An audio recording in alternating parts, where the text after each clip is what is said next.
Please welcome from the USA, Venus Williams. And from the Philippines, Alexandra Ayala.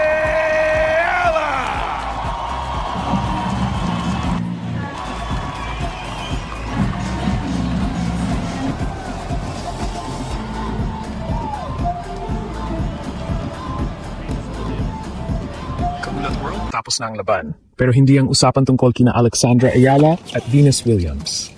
Sa Center Court National Bank, open sa Toronto, muling nakita ng tennis world ang isa sa pinaka-interesting na tandem ngayon.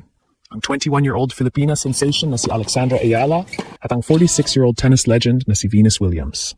Natalo man sina Alex at Venus kina Miyu Kato at Lyudmila Samsonova, 6-4, 6-3 sa opening round ng doubles. Hindi lamang scoreboard ang naging kuwento ng gabing iyon. Dahil isipin ninyo ito. Ilang linggo lamang ang nakalipas, si Alex ay isang rising star na nakikipaglaro sa childhood icon niya. Ngayon, bumalik siyang katabi ni Venus bilang kauna-unahang Filipino player na nanalo ng WTA Tour Level Singles title matapos ang historic Washington Championship niya kontra Jessica Pegula, 4-6, 6-4, 6-0.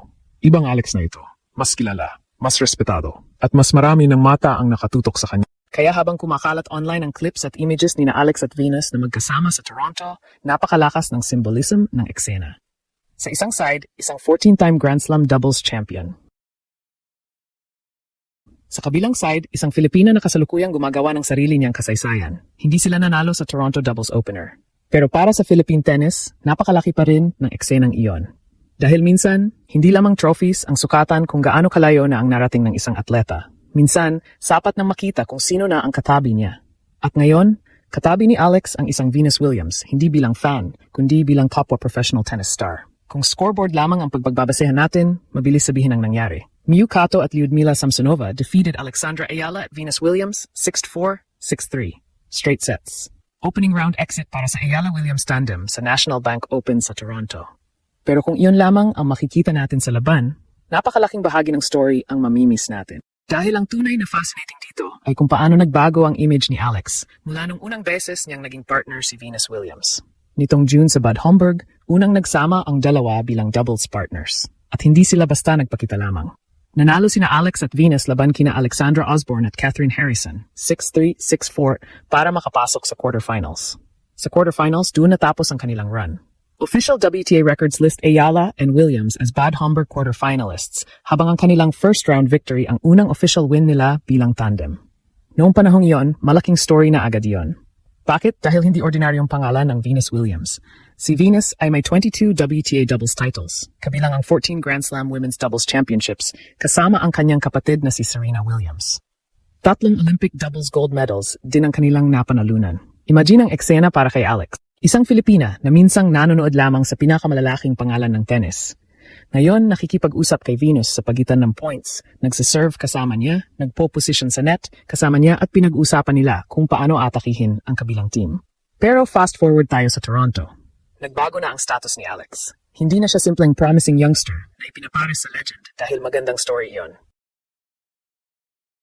Bago dumating sa Canada, ginawa ni Alex ang pinakamalaking singles achievement ng Philippine tennis sa WTA Tour. Sa Washington Final, natalo niya ang top seed na si Jessica Pegula, 4-6, 6-4, 6-0, para maging unang Filipino player na nanalo ng WTA Tour Level Singles Championship. Dahil doon, projected din siyang umakyat sa career high world number 20.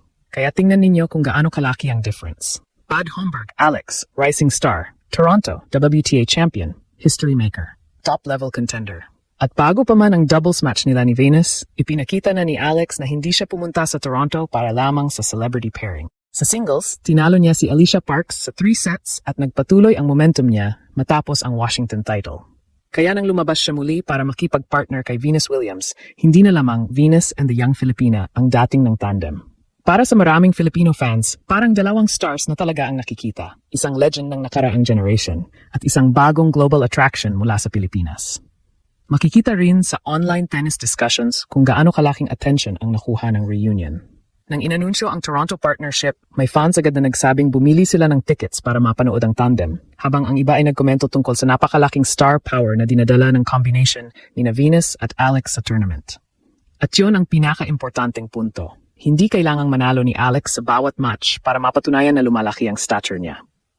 Of course, gusto nating manalo siya. Pero may ibang level ng validation kapag ang isang tournament ay kayang gawing center court attraction ang doubles match mo. May reason kung bakit interesting panoorin sina Alex at Venus. Si Venus ang history. Si Alex naman, siya ang bagong history na sinusulat ngayon. At kung titignan natin mismo ang resulta, competitive naman ang laban. Hindi ito yung tipong completely blown away sina Alex at Venus. Sa first set, 6-4 lamang ang pagitan. Sa second set, nakagawa ng separation sina Mukato at Lyudmila Samsonova para kunin iyon. 6-3. At isara ang match in straight sets. At hindi rin basta-bastang doubles opponents ang nasa kabilang side. Si Mukato ay experienced doubles specialist at maging sa immediate fan reaction pagkatapos ng match, napansin ng viewers kung gaano kalakas ang kanyang net game. Kaya may technical lessons dito para sa tandem nina Ayala at Williams. Pero hindi naman regular doubles partnership ang dalawa. Hindi sila buong season magkasamang naglalaro. Magkaiba rin ang stage ng kanilang careers. Si Venus ay nasa veteran phase ng isang extraordinary career. Si Alex naman ay kasalukuyang nasa pinakamabilis na rise ng kanyang professional journey.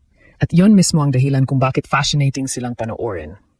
Kapag nakikita nating magkatabi ang dalawang ito, para kang nakakita ng dalawang panahon ng women's tennis sa isang frame. Si Venus Williams entered professional tennis decades before Alex became a household name. Si Venus ang isa sa mga players na nagbago sa power, athleticism at global visibility ng women's tennis. Tapos ngayon, nandoon si Alex, isang player mula sa bansang walang long tradition ng producing WTA champions at kasama niya mismo si Venus sa center court. Hindi yon maliit na bagay, especially after what Alex just accomplished. Ang Washington Championship ni Alex ay hindi lamang personal career milestone. Reuters confirmed that she became the first player from the Philippines to capture a WTA Tour-level singles championship. At ang impact niyon sa Pilipinas ay mabilis maramdaman.